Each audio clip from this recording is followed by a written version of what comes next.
युवा सेना या राहुल गांधीचा आणि त्याच्या विकृत बुद्धीच्या चेला सपाट्यांचा या ठिकाणी जाहीर निषेध व्यक्त करतो। पुनश्च एकदा काँग्रेसने जर त्यांना मुख्य प्रवाहात यायचं असेल तर त्यांची सडकी बुद्धी सोडून लोकशाहीच्या मार्गाने विरोध करायचा असेल तर लोकशाही मार्गाने करावा। जगभरातून आपल्या देशात भारत मंडपम या ठिकाणी एआयच्या तंत्रज्ञानासाठी भारत सरकारने एआय समिटचं आयोजन केलेलं आहे।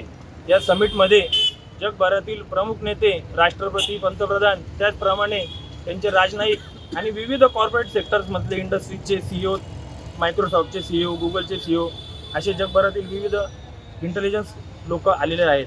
पण त्या ठिकाणी राहुल गांधी आणि त्यांच्या चड्डी बनियन गँगने त्यांच्या विकृत बुद्धीचा तमाशा त्या ठिकाणी दाखवून दिला आणि त्या ठिकाणी फक्त नरेंद्र मोदींचा विरोध म्हणून आणि भारत देशाचा विरोध म्हणून त्यांनी त्या ठिकाणी त्यांचे चेले चपाटे पाठवून भारताची जगभरामध्ये एक प्रकारे इज्जत घालवण्याचे काम आणि आबरू नुकसानीचं काम त्या ठिकाणी त्यांनी केलेलं आहे।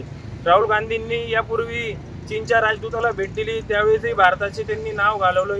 त्याचप्रमाणे अमेरिकेला गेले, त्या ठिकाणी भारत सरकार आणि भारताच्या सार्वभौमत्वावर त्याचप्रमाणे संविधानावर टीका केली आणि इथल्या लोकशाहीचा त्यांनी एक प्रकारे खून करण्याचा प्रयत्न केला।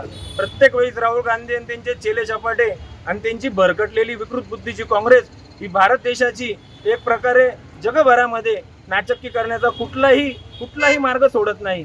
त्याचप्रमाणे त्यांनी या ठिकाणी पण तेच केले। आज आम्ही आमचे मुख्य नेते एकनाथजी शिंदे साहेब यांच्या मार्गदर्शनाने, युवा सेनेचे कार्याध्यक्ष पुरुषजी सरनाईक यांच्या मार्गदर्शनात आज आमचे जिल्हा प्रमुख मनोज बोमुरे यांच्या सूचनेनुसार आम्ही युवा सेना या राहुल गांधीचा आणि त्याच्या विकृत बुद्धीच्या चेला सपाट्यांचा या ठिकाणी जाहीर निषेध व्यक्त करतो।